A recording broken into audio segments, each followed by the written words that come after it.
a joyful sound unto Yahweh, all ye lands. Serve the Lord with gladness. Come before his presence with singing. Know ye that Yahweh, he is God. He hath made us and not we ourselves. We are his people, the sheep of his pasture. Enter into his gates with thanksgiving, and into his courts with praise. Be thankful to him. Bless his name, for Yahweh is good. His mercy eternal, his truth to all generations.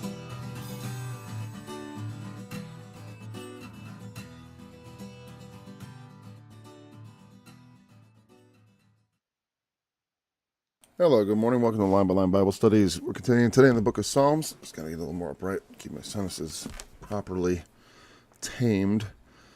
Okay, we're going to read Psalm 78 again, just because it's such a great read. And actually, as we study it, honestly, I get the most out of the read, as far as like it just fills up my mind. And then, at least especially on this one, because it is so straightforward. We covered a lot of verses yesterday, and I hope to finish the Psalm today because it's a lot of, he's saying a lot to say something quite simple. Is there something wrong with my camera? I don't know. I think it's just my computer or something. I'm getting just like this. I started looking all jerky and stuff, so whatever. All right, let's go to verse 1. Let me have a sip of coffee here. Sorry, I should, whatever.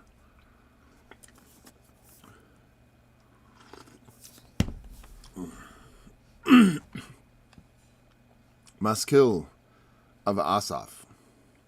Give ear, O my people, to my law.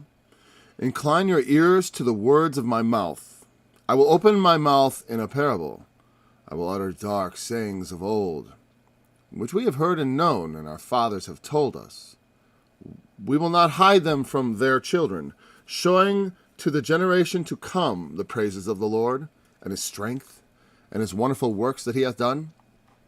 For he established a testimony in Jacob, and appointed a law in Israel, which he commanded our fathers that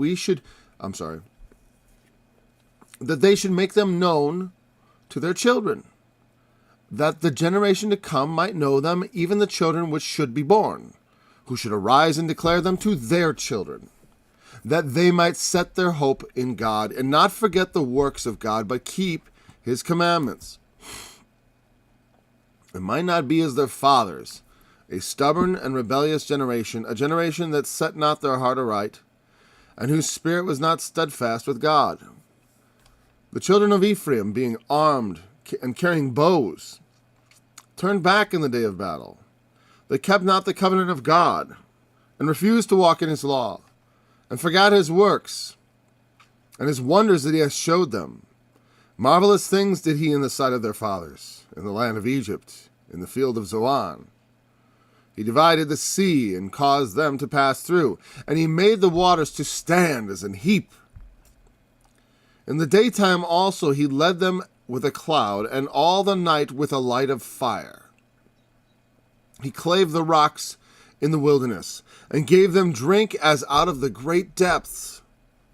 He brought streams also out of the rock, and caused waters to run down like rivers. And they sinned yet more against him, by provoking the Most High in the wilderness. And they tempted God in their heart, by asking meat for their lust. Yea, they spake against God. They said, Can God furnish a table in the wilderness? Behold, he smote the rock that the waters gushed out, and the streams overflowed. Can he give bread also? Can he provide flesh for his people? Therefore the Lord heard this and was wroth.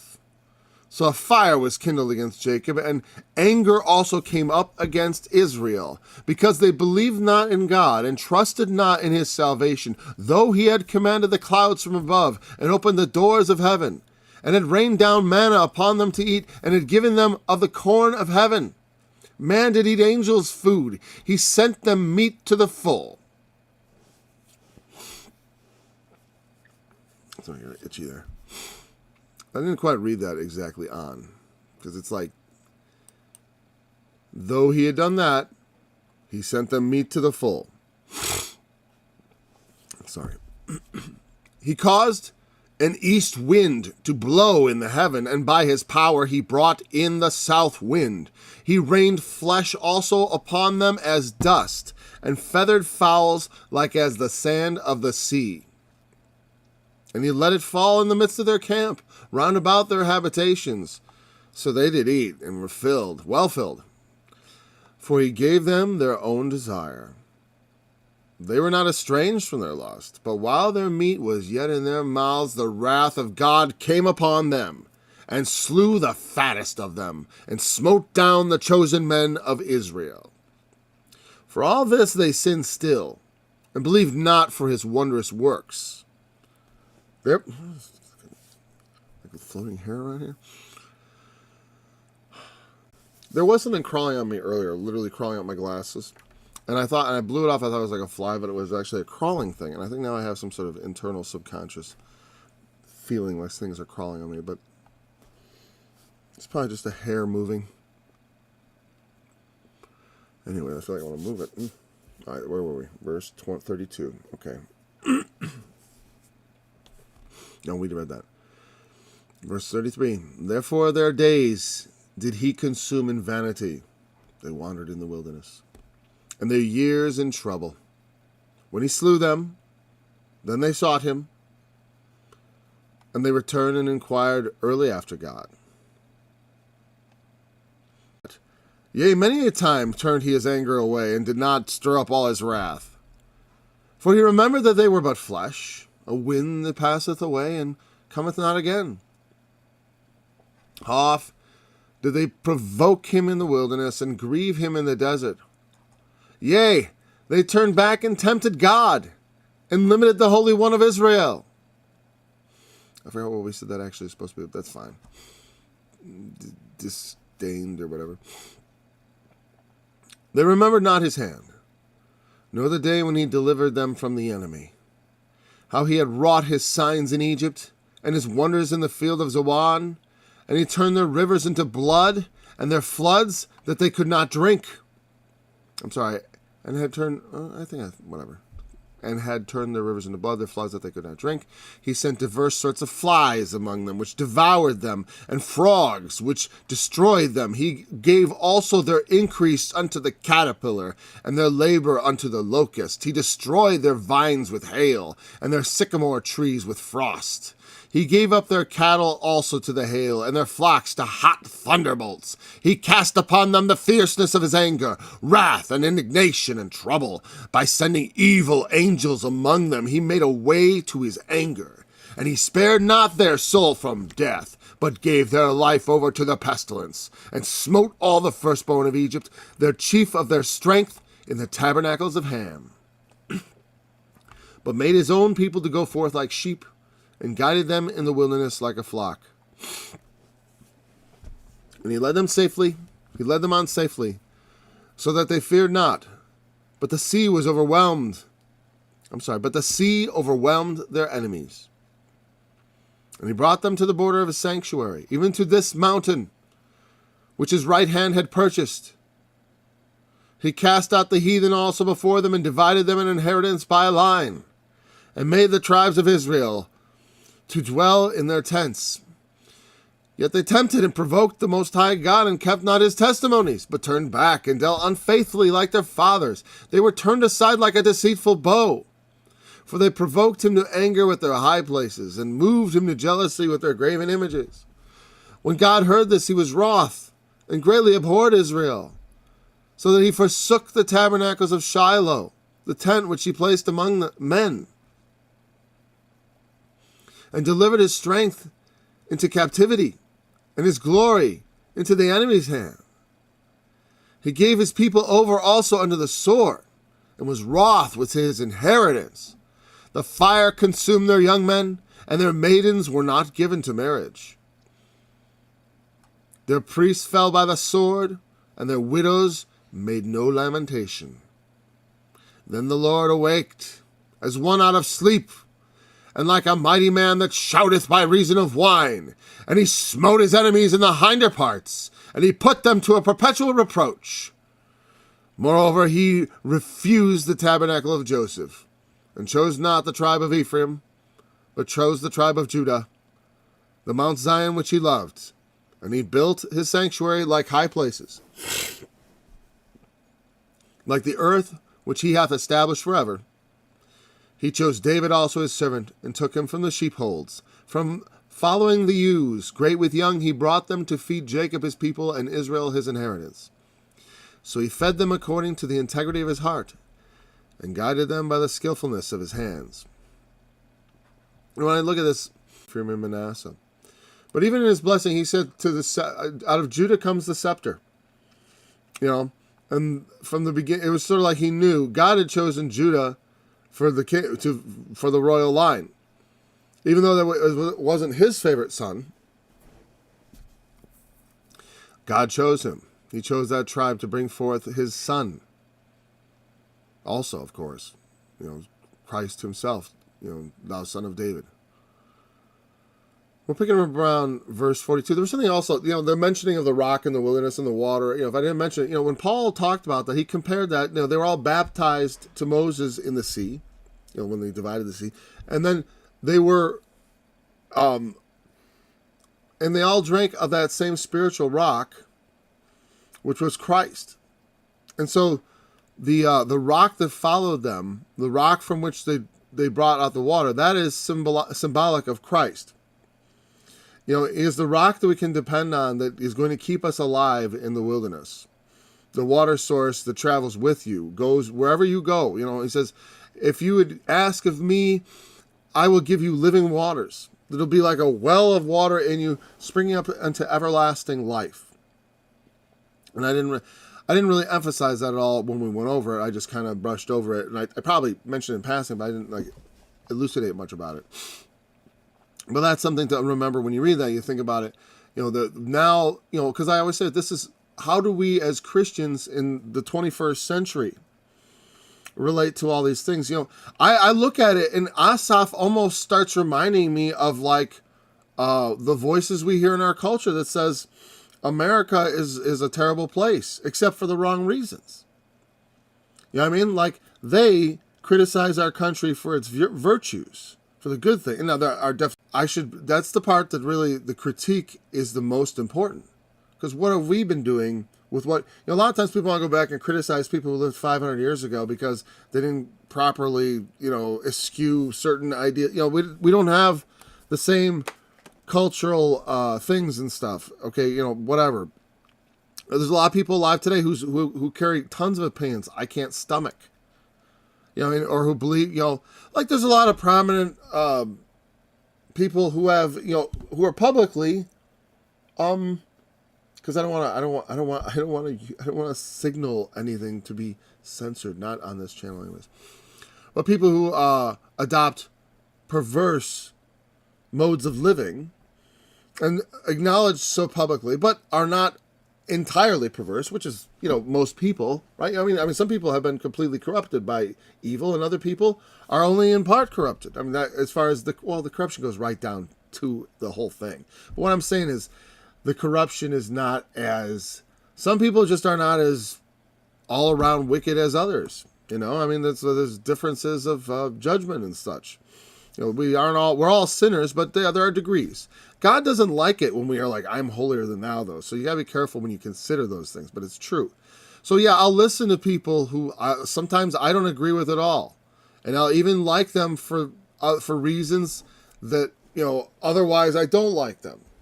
People who I differ with on all kinds of things. Not just like that they have some different lifestyle or whatever. I just mean we don't always have to agree with everybody on everything. And I may agree with someone a lot, but I just don't like them. I don't like maybe the way they talk to people. I don't like the way maybe they they handle themselves, and narcissism and condescension that I think, or or deceit, or any certain characteristics set me off real fast. And then they otherwise I agree with them on so many things, but it's like, yeah, but there's something about them. It's like I don't feel like I'm on the same team somehow. Or that they're playing a different game. Because a lot of that is a game. A lot of people talk, and they're trying to make money and all kinds of stuff. And it's like, I'm trying to make Bible studies, because That's what I am supposed to do. I'm not supposed to make money with Bible studies. That's kind of cheap. But, because to me, that's like, no. I want a mint coin in heaven. They have their reward. Mine is growing exponentially, and having faith to know that, it's like, yeah, let's have faith to know that and trust. The Lord always has taken care of me. I can, yeah. I don't want to take it for granted either. And don't flattering him with your mouth. Oh, I love God, I love God, I love God. But especially when it starts becoming this, it's like mostly in public. The religion is only coming out in front of other people. But what about in your secret time by yourself? What if this was the only time I ever talked about God? It's a lot of time. That's for sure. But I'm just saying, and also like making a show and collecting dough, all that stuff. It always, Anyways, so I look at how we have these things at this time. As in this time, and so the critique of our society that the people have is all wrong. Like saying it's irredeemably racist from its founding and all that stuff. That's just like all that stuff is like. All that stuff can be. You have to divide the good from the bad, the wheat from the tares, and not every and God grades on a merciful scale. He like it says, he knows that they are but flesh, shall win the path. He's merciful to us. America was never a perfect, wonderful place, and neither was Israel. But it had times when it pleased God just enough, where it was like, and I think, but the thing is, to think that, God blesses the world, the whole world's been blessed. So because of Jesus, coming from the Jews, as it says of Abraham, and these shall the kindreds of the earth be blessed, and it's absolutely true. Wherever Christianity spread, eventually light and truth and learning spread. And it brought about, as far as I'm concerned, that's where we are standing. We're standing on top of a massive explosion of Christianity from 2,000 years ago, right? But now, of course, they've turned on it, and they were, and there's criticism. And I have a criticism. The pastors are unbelievers, and that the priests are homosexuals. That's a problem. That's a problem. Because of the sense that traditionally they're supposed to be pure. I don't have a problem if that's something they struggle with and they sought the priesthood to deal with it, that's fine. But if they sought the priesthood to be a predator on young children, which happens at times, and, here's the thing. I almost said and little girls, but it tends to be the other, at least in that sector. And probably because of, the Velvet Mafia and all this stuff with the Catholic Church, they get a lot of problems over there, A lot of problems over there, especially at the upper echelons. But, I know the common Catholics, some of them are just livid about it all, which is, I respect those people, and I look at them, I like things about you that I don't agree with many things. I understand, because they see the utter corruption that has entered into the church. And that's the first thing that's this problem that I think is the big problem we have, is our churches have become corrupt, and that entering in of unbelief into the pulpit and such, what it does is it infects the congregation, and it leads to more nominalism and less attendance. People go about searching for churches because they're badly run. They're not enthusiastically curated, and they're not led like a sheep in a flock the way God led the children in the wilderness. These pastors, many of them are not pastoring very well. That's why they're losing their flocks. They're losing their flocks. They don't blame the religion. Well, it used to be, there's a lot of other factors. Of course, society also, because the people have lost their faith. Not entirely, but even those who believe have lost faith. I don't mean they have given up their faith necessarily, but it isn't as strong. And so there's malaise setting in, and bad things happen, and bad things come out. And if we go down the path of evil, we will suffer every bit as much. And it doesn't, like I said, it doesn't matter that I don't want to go that way. I don't want that to happen. I don't want that to befall my country. I understand. That's what I think of Jonah. It's like, I'll get on a ship and run before I have to turn on my country, so to speak. I'm not saying I'm going to get on a ship, but I understand his feeling like he didn't want bad things to happen. And but they, can't run from it. because it'll come, and you know, it's like if you take seriously, you know, when the thought of like all the millions that we've killed through abortion and stuff like that, and it's like if you take that and I think that God would take that as highly offensive, you know, but let it keep going on. How much are we going to do with it? Will we turn it around?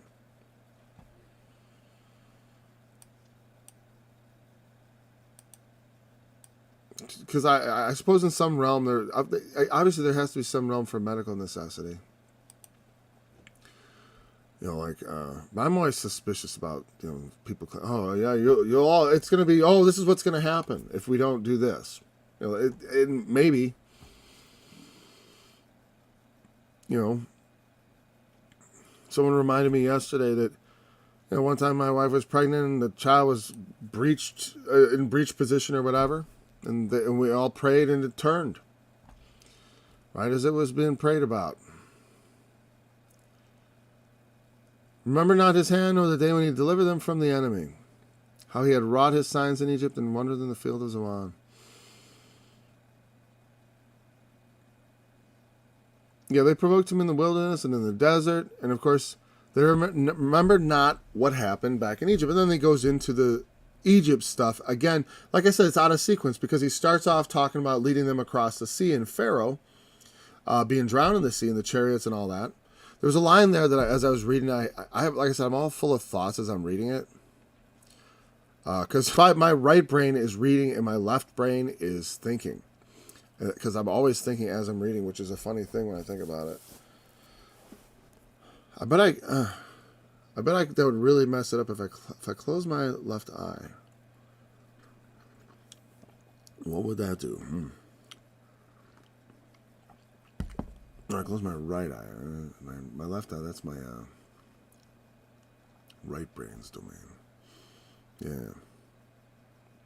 And that's the mute one. So show that one. They can communicate across the center of the brain, of course. That's whatever. All right, I'm getting distracted. So then he talks about them eating the meat in the meat incident in the manna. I forgot what my thought was. It was about... No, I don't think that was it. But there was another point about angels' food. I don't know if angels actually eat it down upon them. Well, what I would say is angels don't have to eat, but it was the corn of heaven. He gave him food from above. He gave them food that was not from earth. And then he gave them meats to eat. Okay. But now here we're talking about back in Egypt when the plagues were coming. And so they turned and tempted. Oh wait, now when the plagues were coming, just recounting the plagues. He turned the rivers to blood, their floods that they could not drink. He sent diverse sorts of flies, which devoured them, and frogs which destroyed them. You know, so the plagues of Egypt. I never remember each and every one of them because it's always like, okay, what are the plagues of Egypt? But it's like, because it's like some of them are very subtle. As you go through, it's like it's hard to, make sure you don't miss one or two. But all the flies and the frogs and turning things to blood and the hail. The hail and fire was one of the later ones, and that reminds me of, and I always took that as kind of the cue because the hail killed cattle, and the lightning bolts came and set fires, and that's why I always thought. Okay, that sounds like that. The first trumpet sounds a lot like something that had one of the later plagues of Egypt, which was the hail and fire. Fire being the lightning. Now, there's a lot of things, that come down as hail and fire could actually be. It could be like literally a kind of a weather thing. We've like just incredible storms or whatever. But where exactly and when in Revelation, it's like, So, is it well, like I always said, I think the trumpets will when we see them happening, it will become apparent because as they go on, it's just going to get louder and louder. But I still couldn't see anything currently going on that would look anything like a first trumpet, either symbolically or otherwise. Because it's like I said, as I've said, I don't think the early trumpets are, well, they may symbolize things, but there's symbolism in it, of course. But the whole symbol of the trumpet is the most important one of all, because a trumpet is a signal. And I've always put that, I take that, I'm pretty dogmatic about that, and that's my opinion, though. But it is this very, I hold that opinion quite strongly, and it does inform a lot of wrecked in prophecy that way. I think it's the right way, but it is a decision. I mean, I always try to be mindful of that it's like, no, it's not necessarily like, oh, it's just self-apparent. But I do think it's very consistent with the ideas you'd find about trumpets in the Bible. And so it should be something, right? If it's more symbolic than I think, it will still be as recognizable as I think. At least I would be surprised. Oh, of course, I mean, like, that would be very, then who will know? And who can know? But what is going on? I mean, because it's like how, it's like, oh, when, I remember someone said, oh yeah, when there was this stuff going on when it was the Arab Spring. Some people were comparing that to the Locust Army, and just stuff that, like the fifth trumpet type stuff. I'm like, no. That doesn't fit. I mean, because the thing is, like, we're not infants, right? Infants, you give them toys that look like this. Just give a block of wood, and then you cut a circle, a star, and a square, and you give them blocks that fit in there, and they sit there and they try to stick the star in the square sometimes. Or whatever, or the triangle, but they're intentionally made to not fit. And the kids usually figure it out pretty quick, right? But as far as, obviously at first they don't even know that they're supposed to do anything, but eventually they get it in there. They'll try to insert it, and then they will, especially if you show them and stuff like that, depending on their age, right? But when that's an age-appropriate toy, it's they're but we're not like, we're not like this interpreting the Bible. And try prophecy, just like blindly stabbing at it with a shape and trying to, you're like, oh, look, there was a current event. Let me see if I can jam that into the Bible. That's what I'm saying. Like, that kind of prophetic interpretation is just, I keep it far from me. I try to, because it's just, but as far as current events, though, it's not that they're not important, but they're not handled properly. Like I said, they treat it all like they're like, okay, well, the rapture's almost here now for sure, because this is even more prophetic. I remember, like, how high is the volume now on Jack Van Impe Presents? I haven't watched that show in like 20 years, but I assume if he's still doing it, which he must be, all right? He must be like, it's got to be any day now, man. I mean, it's been for 20 years. It's been any moment. Now, I know he's probably not like that, of course. I'm being ridiculous. But with every single news cycle having something super exciting prophetically to talk about, I mean, that's just sensationalism, tabloid Christianity. Tabloid Christianity? Nah. But, but the things that go on in the world are important. We have a duty somewhat to at least the things we've been given. The country we've been given, the blessings we've been given, the gifts we've been given, the family, the structures around us, I mean social structures and stuff, the things we've been given, to use them and to make better, to improve things, but take responsibility. We have some responsibility. That's what the parable of the Good Samaritan is about. We have a responsibility to, can't just be too holy to bother with the injured guy on the side of the road. That doesn't cut it. God, that's flattering God with your lips as far as he's concerned. You say you follow me, you love me. What the heck? You don't have any pity on your fellow man? And you expect me, God, to pity you? I'm God. Why should God pity one man? Tell me why one of us deserves God's pity and his mercy. Deserves it. Like, God should have pity on me because I got it coming. I've been through stuff, man, and I've done so many good things. That's nonsense. I mean, I'd love to hear someone try to make that argument. Go ahead, make it. You make that argument to God, see where you get. See if you get any mercy at all. And you yell and scream about all you like. We've been given a life, you know? And there's ways to, you know, and how are you going to handle it? What are you going to do with what you've been given? We all have to answer for it, you know? But there are ways to, you know, to make sure that, like, I'm not going to have to answer for the things I did. I mean, I may, as far as in this world, there may be consequences for the things I've done in the past. Absolutely. You know, but I accept that. I accept that. Just like, you know, like it says, if you've stolen, you make restitution. You know, that's some way that's a consequence. You can voluntarily take a consequence. You know, like when God offered David options at times, he was like, what would you rather, how would you like to suffer? Because I'm angry with you. You know, but his mercy did not depart from David. In spite of sometimes, you know, like, and same thing with Israel. His mercy never quite departs from them. Because he's given them Christ. He's given them David. Meaning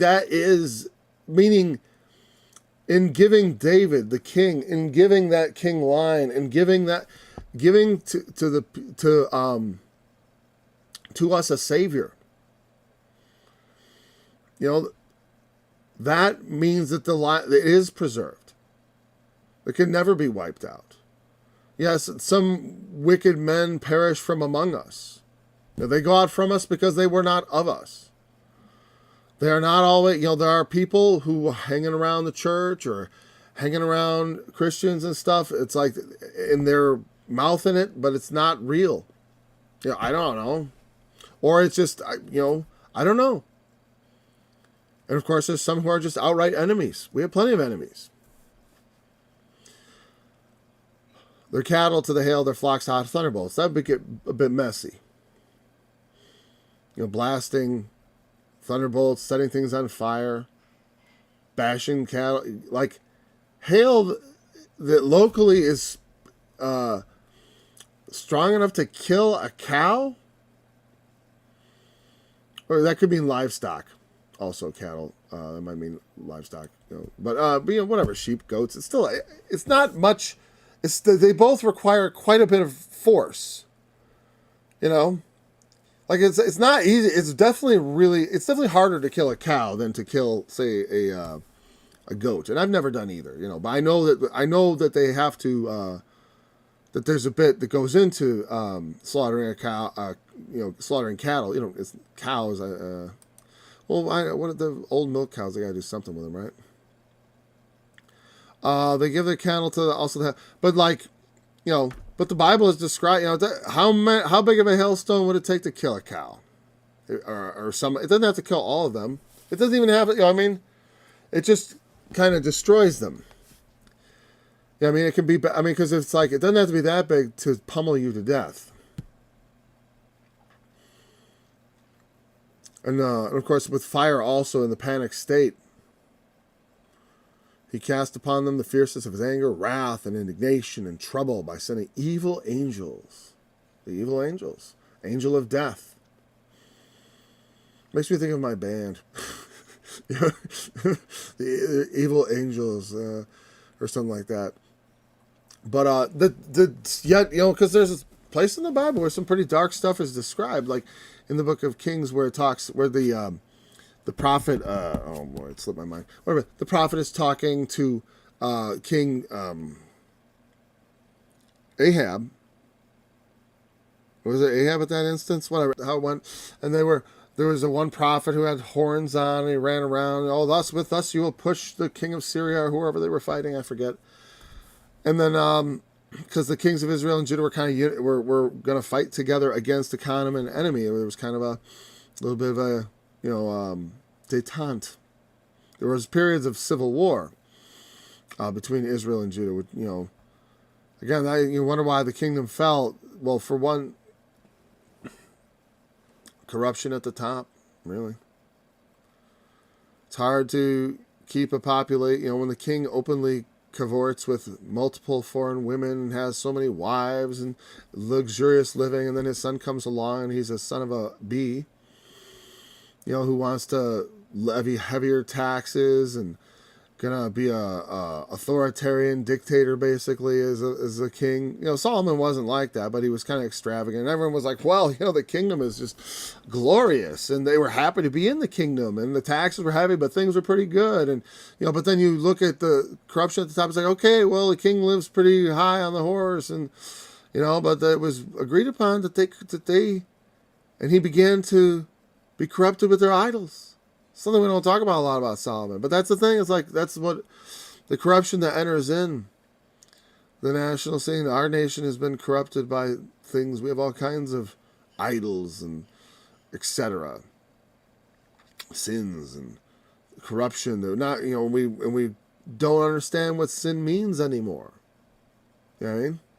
Like we don't even understand what wrong and right. Like what sin means to miss the mark. And it means there's a lot of things that just aren't on the mark.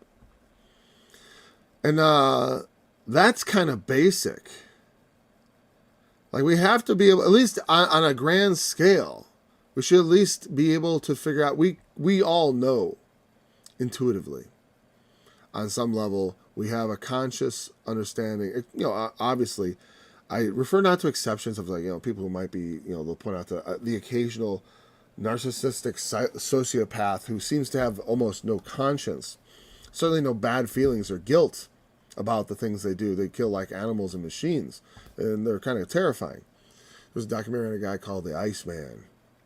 He was kind of like that. And I'm like, wow, that's really monstrous. Not exactly, it almost looked like remorse. I don't know. It's hard to tell. It's people like that. It's like, yeah, you let them, I don't know why he hasn't already gone off to his judgment. Like, as far as why someone who's a confessed killer of hundreds or over 100 people or whatever, I guess they want to study him. I mean, keeping him alive, we could save money. Not that I want him to see that. I want to be on his bad side. He's a bad dude. That was a while ago. But I remember, sometimes I've looking into the heart of the dark, of evil, of the evil among us. Being aware of evil in the world at a young age, I became very interested in those. There's a good reason to be interested in how evil people are thinking, especially those who seek to destroy others, because that enables you to potentially spot them. Humans are deceitful creatures. He made a way to his anger, made a path. Well, he can make a way in the wilderness for his people to, he made a way in the wilderness. But here he makes a way to his anger. Leads them right to it. That's the way it said. He hardened Pharaoh's heart. He found a way. After each of those incidents, Pharaoh's heart was hardened. I say Pharaoh's heart was hardened, not Pharaoh hardened his heart, because, I think once or twice it says he hardened his heart, but most of the time it says the Lord hardened his heart. Not once, multiple times. I remember someone said once. I remember Arnold Murray used to say that once, but like when you read it, you realize it says it later. And is it just recounting back to the one time? Here's the thing: what's the difference? If he hardens your heart once or 1,000 times, it's obvious. That's hardening of your heart. Your heart is hardened by God. Yes, He gave you a hard heart. That's a rough gift. It's not exactly it's like a curse or who they are or whatever. It's like you don't go around judging tares from wheat, because even the angels might not be able to tell them apart according to the parable. I mean, that's what I derive from it in part, right? Should wait till the harvest. Should we just pluck out the tares? Well, no. Lest while doing so you might pluck out also the wheat. And if you apply that to how that might be in reality, what it means is like, you look at people like the Apostle Paul, At one point, you might think this is a terror. This is a son of Satan. He's just going after the Christians and et cetera, right? But then holding the coat of people that are stoning one of the, was he the first deacon or whatever? Stephen?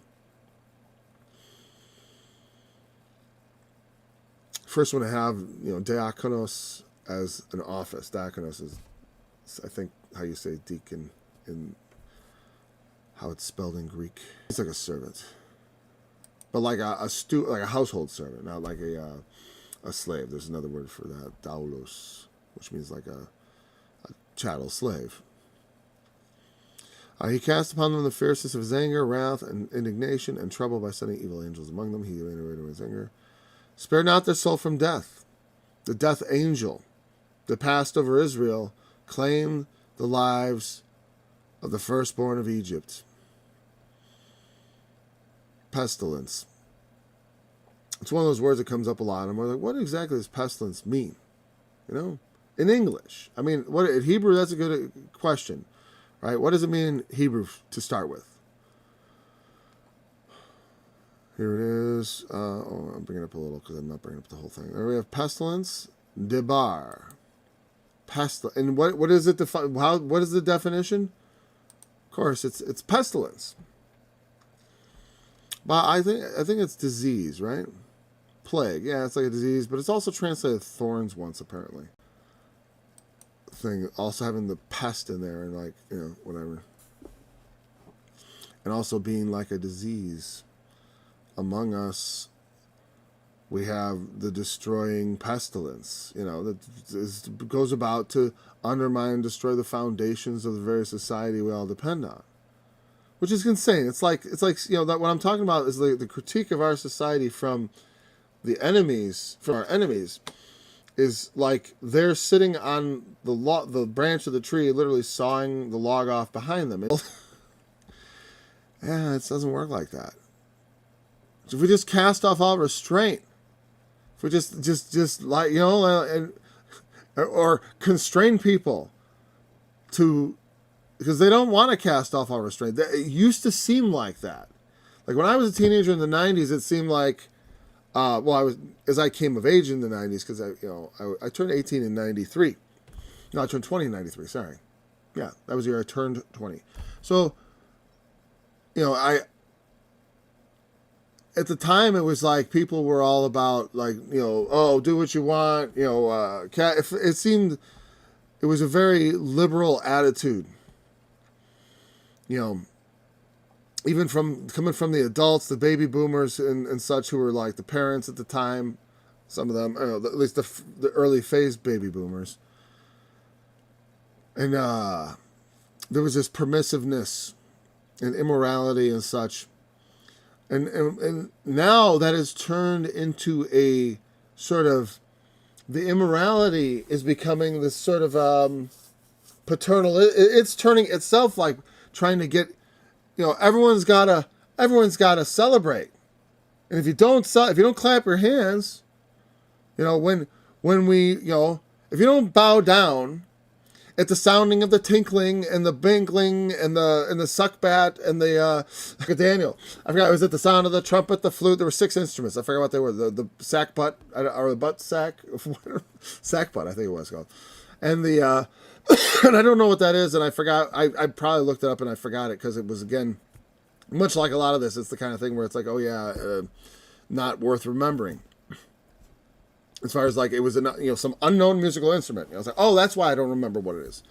So it was a flute, that thing, the timbrel. When they would sound, they would all bow down before the golden image that the king of Babylon had dreamed about. Except that they or he would refuse.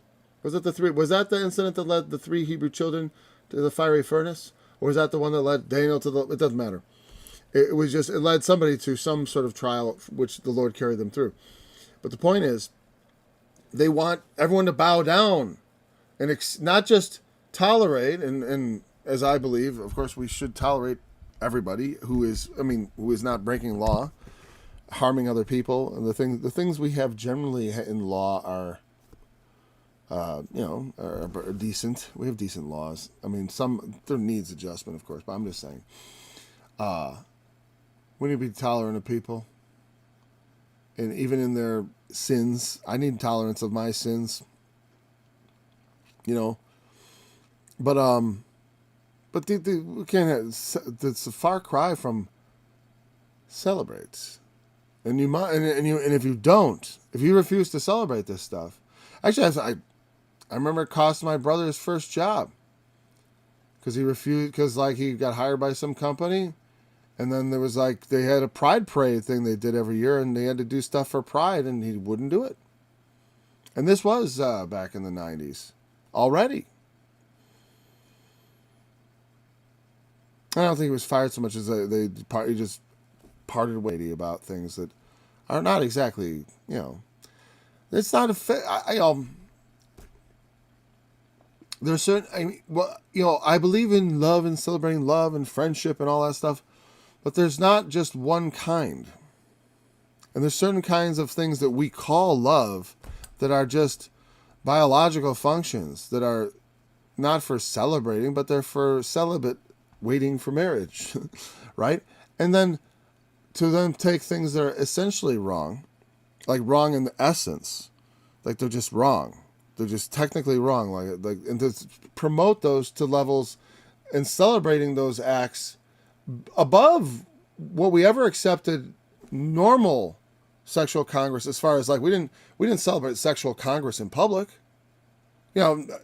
And there was no, there was no giant, heterosexual congress parades with. I know they tried to do that at some point a couple years ago, which I thought was stupid, honestly. I mean, it was funny, I get it, but I mean, there's a reason we're not continually doing that, because it's just silly. And plus, I think it undermines my perspective, which is that none of this stuff belongs in public. But Sodom and Gomorrah will have all your life out in public. And that's the problem, is because there are some people for whom, having their sins tolerated is just not sufficient. You must accept their sins. You must declare their sins as righteous. And now you're getting into now that is tyrannical. That's tyranny. And they want to bring tyranny now in the name of what used to be permissiveness. So, and some people say, well, you should have seen that coming, or somebody should have seen that coming. Some people, I suppose, would say they did. But I don't think that is of necessity. It's the only answer is to, we have to, we have to be tyrannical ourselves. It's God will judge the world. How much time do you want for your sins? And so I still say tolerance is the thing. But some things we don't tolerate, which is people doing things they shouldn't in public. I'm not going to answer this. I'm just going to actually unplug it. There you go. That's an easy way to deal with a phone that rings. It's probably... Sorry if anyone was trying to call. But, let's see. But the sea overwhelmed their enemy. But, yeah, that's the problem, is that we cannot have... I mean, that in our society is a real dangerous thing that is they're trying to change... They've already changed it for many of them. I mean, morality has changed for many people. But it must be confronted and said that that's just wrong. It's just not right. You're wrong on that one. And they will lead us to destruction. And maybe that's just what happens. I don't mean it's going to be we will all suffer, but it doesn't mean it's the end of all ends and all that stuff. When I say that, please understand, it just means just like with this, we get inflation, but hey, in the third world they get starvation. So don't cry too much about the price of gas. I mean, though it's in all that stuff. I mean, like I said, you have every right to be displeased with leadership over all those things, but on the other hand, I'm not about to start crying poor me, even though I've been opposing it from the beginning and every step of the way. Well, I mean, I certainly always have opposed redefining of sin. as I said in the past, you don't take sins off the books. They don't come off the books. That's because what that is wrong is not made right. Like when the woman taken in adultery, when Christ spared her life and refused to have her stoned, which he could have had her stoned because he had every right. He was without sin. He could have just taken that stone and go, oh, well, I'm without sin. Bam. You know, he could have done that. But of course he did not. But that didn't, he said, go and sin no more. He didn't say that is sin no more. You know what I mean? He didn't say that. But people treat, I'll tell you what, I know a lot of people who act as if it is sin no more. Like adultery is not a sin, fornication is not a sin. As far as that's the way they live their lives. Adultery, most people understand that is because they understand they have a conscience, but they have almost lost consciousness of fornication as sin. Because, and in many ways, because they will never get to experience the rightness of marriage, because they have so corrupted their lives, they can never understand why it's wrong. You know what I mean? When you continually do something wrong and never find it, this is how I expend my passions. This is how I expend my lust. All right. It's one long digression, I guess. I've been just riffing on this whole psalm into different realms. And I apologize a bit for people who want more focus on the text. Generally, we are more focused on the text, I hope. Well, like I said, it's such a big text, and he's saying a lot. The border of his sanctuary, there was something here where this was one of the things also I wanted to, this is one of the things where I was like, oh, this part. He led them to the sea overwhelmed their enemies. There, that's chronological, but again, he already mentioned it. He brought them to the border of his sanctuary. Because right after that, he brought them, soon after they were brought out of Egypt, he brought them to the border of his sanctuary, which they mean the land, the promised land. To the border, not to like literally the border of the sanctuary. Like he brought them right up to Mount Zion directly. They didn't go right to Mount Zion, but the place that would become Zion. He brought them to the borders of it. They asked, can we send some scouts in to scout out the land? But the scouts, they brought an evil report back. They said the land indeed is rich and good, but there are giants in the land, and that we were like grasshoppers in their sight, and we can't go up. They were terrified. And the other two said, "Well, the land is good, but let's go. But God has given it to us. Let's go up and take it." And they didn't fear any giants. I don't know, that they didn't see them too, but they didn't think they were worth mentioning, because they just seen God swamp the whole army of Pharaoh, which had held them in captivity. And, could they be more ruthless and have more power over them than Pharaoh did? And they're like, let's go take it. Caleb and Joshua were the faithful witnesses. But the others, their counsel prevailed, and God was wroth with them, and he caused them to wander in the wilderness for 40 years. And that part about, their lives were spent in vanity. When I was reading it, I said, spent wandering in the wilderness. But also, it is generally the case. It's like when we don't listen to God, we end up in vain places that are empty. Our lives will not be as fulfilled. And people who say, well, I'm fulfilled the way how can you know? If you don't know how to do anything right, you can say, well, how do you know? Well, because I tried, I guess. And I've watched, and I've observed many. And then I've had people tell me.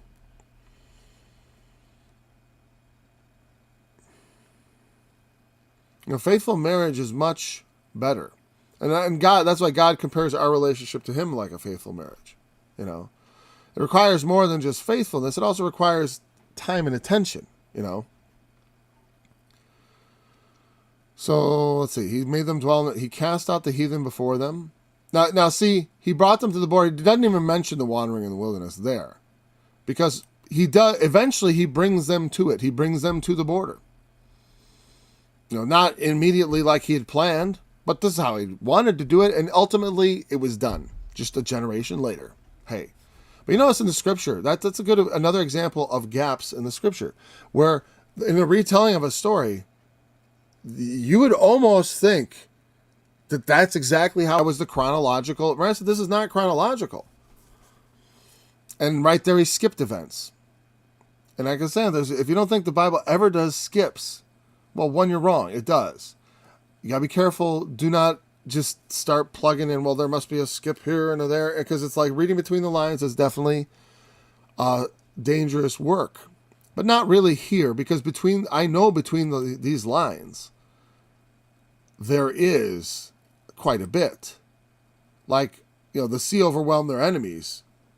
There's a lot that happens before they get to the border. Well, not a lot. There's somewhat that happens before they get to the border.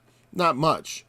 But if they're talking about the border with Joshua and ready to go take Jericho and crossing the Jordan and all that, not right then. Not right then. So from verse 54 to 55, there's definitely skipping quite a lot of detail. And if you just read this, you would be wrong, and you would assume. That's why I said when Jesus and this is the justification of how I finally figured out it's something. You'll know this because, like the fact that Revelation provides this 1,000-year gap, between, because it's not a resurrection of glory. It's not like the first resurrection on which in the first resurrection on those the second death hath no power. But they're priests of God, and they live with him 1,000 years. And so, yeah, that 1,000-year gap is in Revelation. Now, in Matthew 25, he just like this, where there's a 40-year gap from when they were brought to the border of the sanctuary to when they entered in. There's a 40-year gap here. There is. Just like that, when Jesus in Matthew 25 says, I'm going to just grab it. I just want to see. I'll try to just quickly lay it over this. Now, it is not like adding to our understanding of this psalm, but it is adding to our understanding of the scriptures. And to me, I'm also sort of discovering this. So this is one thing I don't want to pass up. But it always bugged me in terms of believing in the premillennial return of Christ. One of the passages that's difficult to deal with, that is a major, I always thought it was difficult, is the one where he separates the sheep from the goats. Because it just sounds like the summary judgment when he comes, right? It's just summary judgment. But to me, this is in that tradition of that psalm. Where was it? The talent. Because he's telling parables and stuff. And this is almost like, like the psalmist is giving a recap and telling about the things that God has done. And Jesus is saying, well, when I come in my kingdom, these are the things I'm going to do. He didn't give you all the detail like, well, there's going to also be 1,000 years between when the righteous are raised and when the wicked are raised. Because, where is it? There we go. Verse 31. Is it not in the right spot? Let me just move this. All right, there we go. Yeah, because it says, where, especially the last verse. I guess that's why. No, wait. Here we go.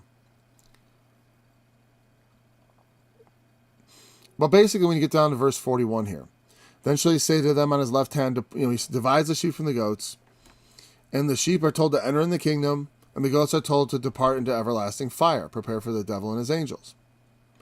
And it gives you this feeling that, like, okay, when Christ comes, there's summary judgment, and that's it. For all. Like, for example, especially this last verse. And these shall go away into everlasting punishment, but the righteous to life eternal. It sounds like it's all at a single event. But what I would say is that it's not so much an event he's describing as things he will do that he's describing. I mean, these is how things are going to go. And like I said, what I'm saying is Revelation, of course, gives us that it is a actual revelation, in Revelation, that 1,000-year gap even exists. And for some people, the amillennialists, they say, well, that's just symbolic. Okay. But there's a lot, that means there's a lot of passages that fit in with that, though. You know what I mean? And there's a lot of ways, anyone studied with me knows I have a pretty complicated millennial point of view, right? As far as I draw on a lot of stuff from Isaiah and stuff like that. I draw on the Old Testament extensively because I do think there's something, because there's some unsaid things. Like I said, it's clear from the book of Revelation, he's not going to kill everybody. And I don't think he's just going to judge everyone and send them to hell either. Though there may be a bit of that, I mean, right? I mean, it's like when Hitler lost World War II, they took Goering and all those guys that they get their hands on that didn't kill themselves, and they put them into the judgment, and then they hung them or executed them by firing squad, whatever they did. They tried and executed them. But they didn't do that. They didn't take the whole German population and judge every person in the country. And say well, what was your opinion? How'd you feel? And then start investigating them and get down to the nitty gritty of every idle word shall men give account in the day of judgment. What I'm saying is, when Christ comes, I don't know if it's going to be the Nuremberg type thing or if it's going to be, because that's a possibility. Because the survivors might not all. Because there is a second resurrection to come. Not a second resurrection, but it says there's 1,000 years and all that stuff. Okay. But just the fact that this is another example of a gap. Where something is being counted. We're talking about things that were done, things that God did. He already mentioned their wandering in the wilderness. You're supposed to know that. But here, again, because it's not in chronological order, we find a gap. Where if you just read it plainly, if you just read this psalm without knowing the history, you would definitely have to consult Exodus, because you would be very misinformed about the chronology, for sure. Because he doesn't give it at all in chronological order. But there is there's a logical chronology of basically the back and forth of how often, again and again, did they turn, that God would do his wondrous works and they would forget about it. And that's, I think, part of what's wrong with our society is people forget. They don't have a good memory of all the good, to be thankful and grateful for the good things that they're beneficiaries of. You know what I mean? To be thankful to God for being blessed and to focus on doing good to others who need it, as opposed to tearing down the society that's lifting everything up. For the most part. For the most part, doing nothing but good. And for the other part, doing bad. But those things can be divided. The Lord always seems to manage to not condemn the whole. He spared the nation because it's not everybody's fault. He has mercy on us in spite of the actions of the people who rule over us. We'll answer. Well, we'll figure. Obviously you have to get everyone to vote, and you gotta. That's why I say it starts culturally. You have to work on the average person's opinion. And they've been working on that for years with their propaganda machines and the television and stuff. People have their brains so screwed up with the wrong ideas that it's how do you even begin? It's that's why I started. I'm well, I guess I'll sing songs. It always seems to be the most. It's always done me good. And you have to have things to inspire people to be of a different mind. And sometimes that can be done. It's just the Psalms were written to remind people of the things that God had done and the consequences for forgetting about it. The same forces that were brought to save them were brought to destroy them. He gave them the promised land that they tempted and provoked the Most High God. We're over time. I'm an hour and 8 minutes. Gee. Okay, whatever. We'll begin at verse. That's a disappointing number of verses covered, but because it is a lamentable thing when you watch your nation go down a path that you know is destructive.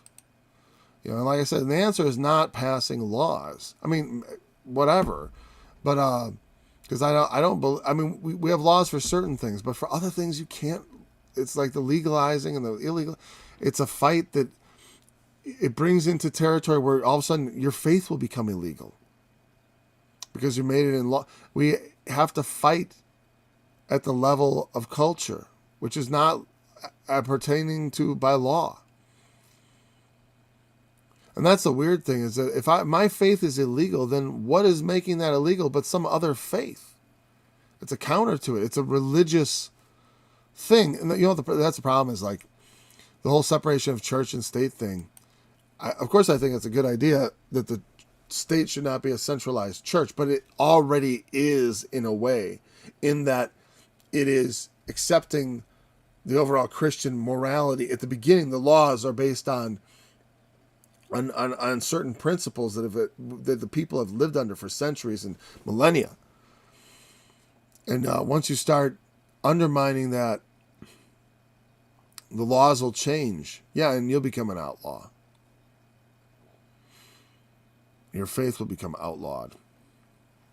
Anyways, we'll pick up at, what did I say? I like to say this because I have to go check sometimes. No, not that one. Not that one. Down at 56 or something like that. No, I wanted to. We did the border of the sanctuary. I want to start verse that one. Well, whatever. We'll start at 55. We're not going to have to analyze that especially, but this is where we're going to start the thinking about the entering the promised land. We talked about the wilderness. We talked about Pharaoh. Now we've just got to the border, and now we're entering in, and we're going to talk about the things that happened there. So, thanks for joining this study. Tomorrow's Friday. We should be back. Maybe we'll finish this psalm. Maybe we won't. Maybe we'll just take another study or two. It's not. It's definitely loaded with things to talk about, and hopefully we'll make sure we get. You know, like I said, every time we read it, if I get more thoughts on things we've already read that I thought we should have expressed a little better. I'm not going to be afraid to do that, because I think there's so many opportunities here to remind ourselves of all the things that God has done, that we should not, worry about lingering too long over it. So thanks for joining me. We'll see you, or be back tomorrow. Make a joyful sound unto Yahweh, all ye lands. Serve the Lord with gladness. Come before his presence with singing. Know ye that Yahweh, he is God. He hath made us, and not we ourselves. We are his people, the sheep of his pasture. Enter into his gates with thanksgiving, and into his courts with praise. Be thankful to him. Bless his name, for Yahweh is good. His mercy eternal, his truth to all generations.